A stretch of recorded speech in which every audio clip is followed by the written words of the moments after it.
teman-teman, ini video part 2-nya karena videonya saya potong-potong.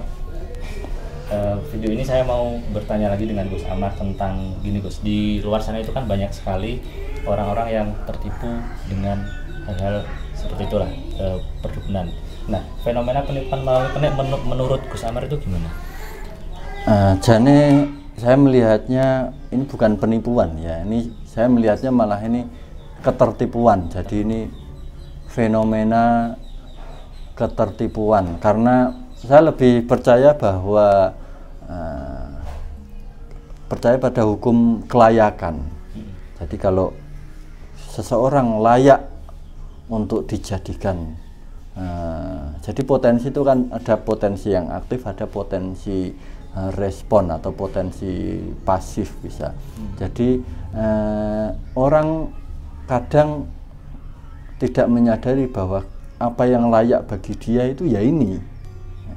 Jadi untuk misalnya orang yang SDM-nya mungkin rendah atau ya bisa dikatakan cara kasarannya bodoh, ya itu kan ya emang dia akan selalu dihantui sebuah ketertipuan atau ini.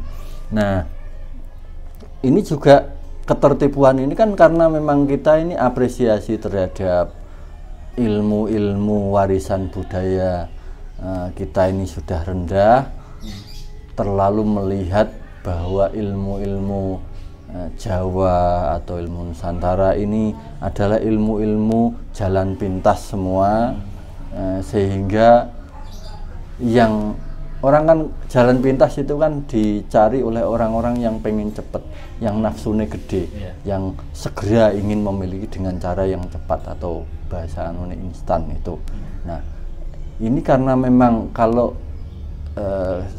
sebelumnya kita sudah bahas tentang ilmu malam dan ilmu siang itu, ilmu organik, ilmu mekanik itu, karena mengapresiasi kita, terus cara kita memahami, menerima ilmu-ilmu warisan budaya Nusantara ini memang rendah. Lalu jadi sebetulnya ya kalau kita melihat ilmu warisan Nusantara ini lebih banyak, kalau kita selami itu lebih banyak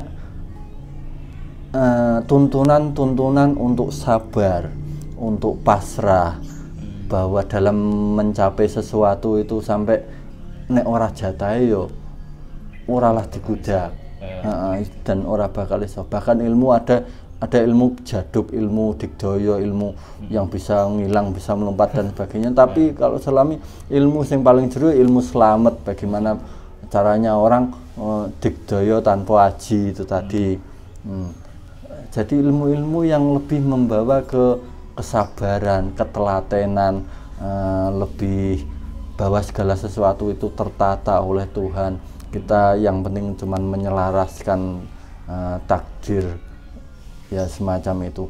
Nah, itu ilmu Jawa yang semacam itu, tapi di satu sisi memang ada ilmu kedikdayaan, ilmu aji-aji, ilmu bagaimana cara melakukan sesuatu itu secara cepat, sesuatu yang agak-agak walaupun jani ya ilmiah dan bisa dinalar, yang tidak masuk akal semacam itu. Nah, apresiasi yang rendah itu menjadikan orang, terutama generasi sekarang ini, melihat bahwa ilmu Jawa atau ilmu Nusantara ini ya ilmu untuk jalan pintas. Jadi apresiasi yang rendah membuat orang berpikir tentang itu. Jalan pintas lalu mencari dukun, mencari orang-orang pintar dan semacam itu agar keinginannya terkabul dengan cepat, karena memang yang didasari dorongan yang dia bawa itu memang nafsu, ya akhirnya. Dan siapa lagi yang menipu kita kecuali nafsu kita sendiri itu. Ya, untuk menaikkan dari apresiasi terhadap kecanggihan ilmu timur atau ilmu malam yang Gus Amar tadi sebutkan itu bagaimana? Ilmu, jadi sederhananya ilmu ya. Ilmu itu kan yang pertama menamai sesuatu, menyebut sesuatu. dari sebutan itu ada sudut pandang. Misalnya kita tokek, itu kita namai tekek karena kita sudut pandang kita yang kita pandang itu suaranya. Oh, disebut tokek karena suaranya tekek. Nah, menyebut sesuatu, menamai sesuatu, lalu yang lebih ini lagi istilah-istilah terhadap sesuatu. Nah, ini dan lebih mendasari itu bahasa.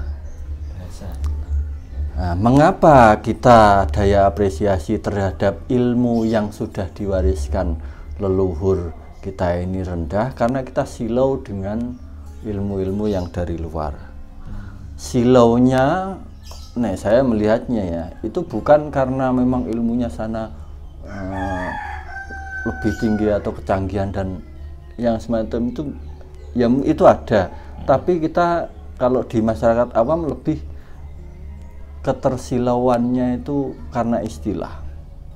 Banyak istilah-istilah yang ke Inggris. Jadi sampai kita ini sulit untuk generasi yang lambat laun ke sini itu. Misalnya untuk ngomong tadi misalnya ilmu malam, ilmu siang itu harus ilmu organik, ilmu mekanik. Terus ya, jadi itu ya ada istilah-istilah dari kita sendiri. Jadi sudah ada. Misalnya ya ini keris, kalau kita lihat pamor keris itu kan namanya jadi ya itu sebuah nama-nama ilmiah. Ron genduru, ron itu apa, godong, daun, genduru itu sebuah nama tumbuhan. Terus ono belarak, belarak apa itu pamor. Terus motif-motif ini batik ya, dele kecer. Nah, jadi kan nama istilahnya jadi ya bukan sesuatu yang mungkin untuk ini keren ya, tapi itu sebuah kecanggihan untuk penempaan, menyampur apa itu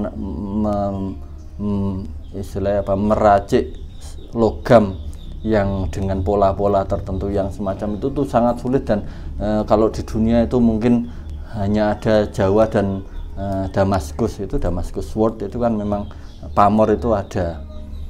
Nah, penggunaan istilah-istilah yang sekarang terlalu keminggris, apa-apa kudune sing bahasane harus, misalnya kita untuk menyebut maknawiyah atau menyebut ilmu spiritual terus ini supranatural. Nah, sekarang ini ono hand sanitizer, ono disinfektan, terus new normal dan sebagainya. Nah, ini yang saya lihat yang mendorong kita untuk lebih pangling lagi, lebih kepaten nobar lagi terhadap warisan ilmu Nusantara. Wong peradaban kita ini lebih maju dulu.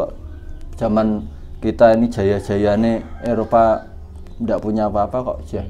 Bahkan mereka tidak kenal orang lain selain mereka kenal kita, kenal mulai ada penjelajahan dunia, mulai ada nanti terus dari penjelajahan ke penjajahan itu kan ya setelah perang salib mereka ketemu orang-orang muslim loh, jebule ana wong Iran, ada orang Turki, ada orang Kurdi, ada orang ini loh, mereka punya ini, akhirnya kulaan perang tapi ya kulaan ilmu dan sebagainya itu. Terus akhirnya wes Columbus dan sebagainya dikirim kemana-mana sampai kita dijajah sama Belanda itu.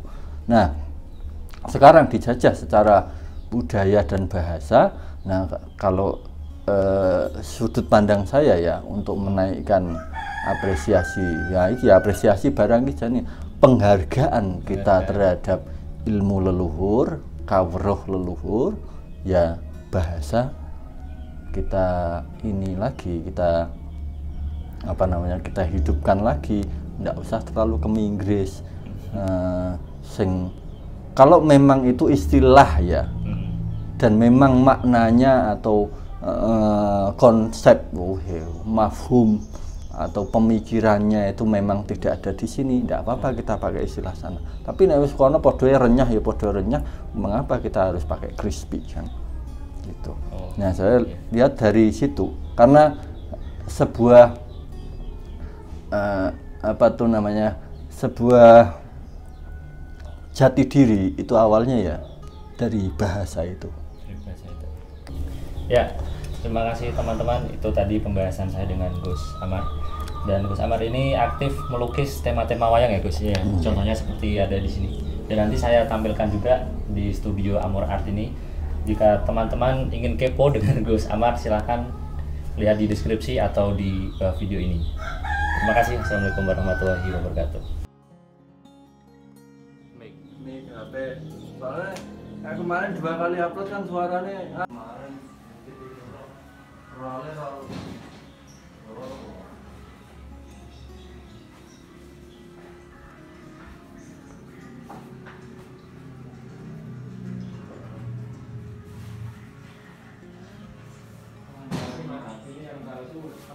yang palsu dulu di sini ya.